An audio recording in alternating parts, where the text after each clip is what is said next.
In this installment, I'm going to show you how to calculate the standard deviation.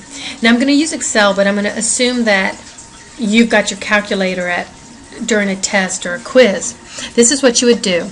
In order to get the sum, you would add 78 all the way to 95, and you'd get their sum. Now I'm going to do it in Excel because I'll just pretend like that's my calculator.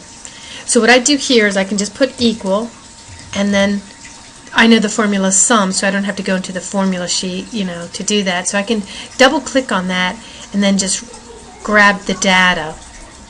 And there I have the sum of those data points. Now to get the average, I could use the function in Excel where I hit equal and do average. And I could collect those and put that in there to get the average. Or I could have just taken my data value there. So I could redo that and just say, okay, I don't want that. I want that just to be equal, and just take 901 divided by 10. That's what you would do in your calculator to get 90.1. Now I've made it relatively easy because I did 10 data points, so it would be easy. But if you had 5 or whatever, you would use this. Now I'm going to do my x minus my mean. I'm going to assume that this data is a sample, and so I'm going to do x minus mean. So I would literally take 78 minus 90.1. And I would do that for each of these data points to get the answer. So in your calculator you would just say 78 minus 90.1. So I'm going to do that in Excel. And so I'm going to take my calculation, how I calculated that, put it into all of these. But you would do it by hand for each one. Now I don't want to take the sum of this column, because if I did, I'd end up getting 0. So what I want to do is I want to square these. So in your calculator you'd take negative 12.1 and square it.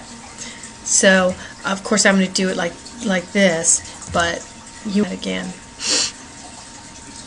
So you would square that in your calculator. And now I would do that for each one of these in my calculator. I'd put negative 13.1 squared, and I would get these answers. Now this is where I'd want to take the sum. So in your calculator you would add all of these up. So if you have a simple calculator, you'll be adding them up. If you have a statistical calculator, it will do it for you. So here I'm going to get the sum of that. And of course I'm going to be using Excel to do this, but you would literally just add all those numbers up together. So there's the sum of all the squares.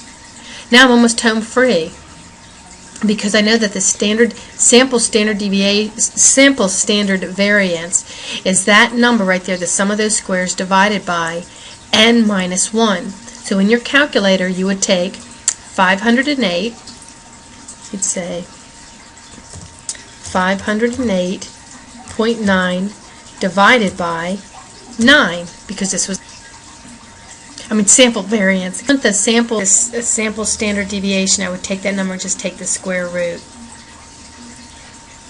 So in your calculator you would take the square root of that. And there's the square root function here in Excel.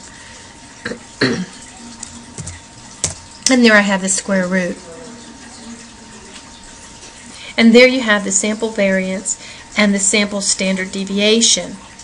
Now, if I wanted the population standard deviation and population variance, all I would do is I'd go back into here.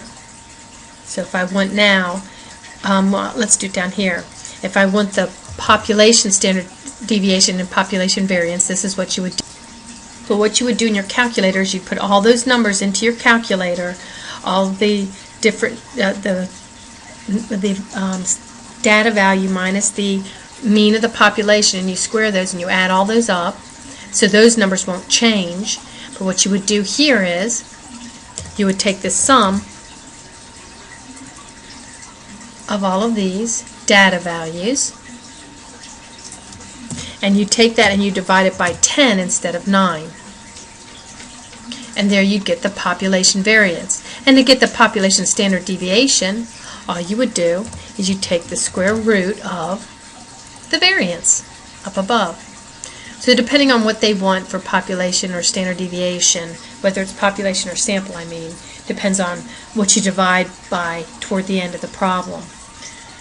And that's how you would do that. And also in doing this, I showed you a little bit of Excel, how you can do it if you know what the formulas are, instead of having to hit the formula and figure out the different formulas from there. So hopefully this was helpful for finding the variance and sample standard deviation. Actually, I'm going to show you another way to calculate the sample variance or the sample standard deviation or the population variance or the population standard deviation. It's the computational formula for variance.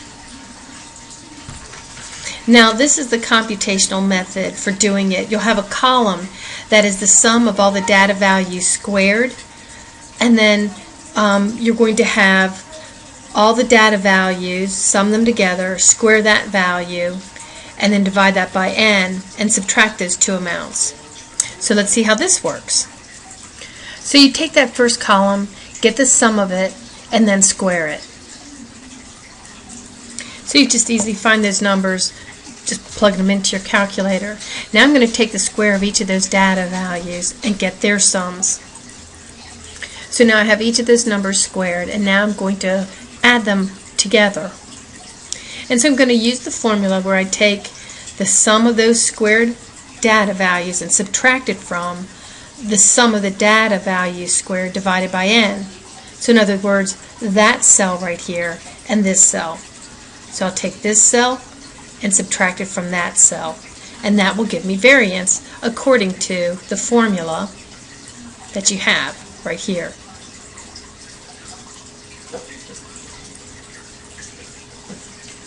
So now we found population standard deviation. This is what we just found. So we need to take the answer we have and divide it by n in order to get the variance, not the variance times the sample size. So we have one more step to go. And voila, we have the same calculation for variance using the computational form, and then I just take the square root of that to get this. And so we're done with the computational form.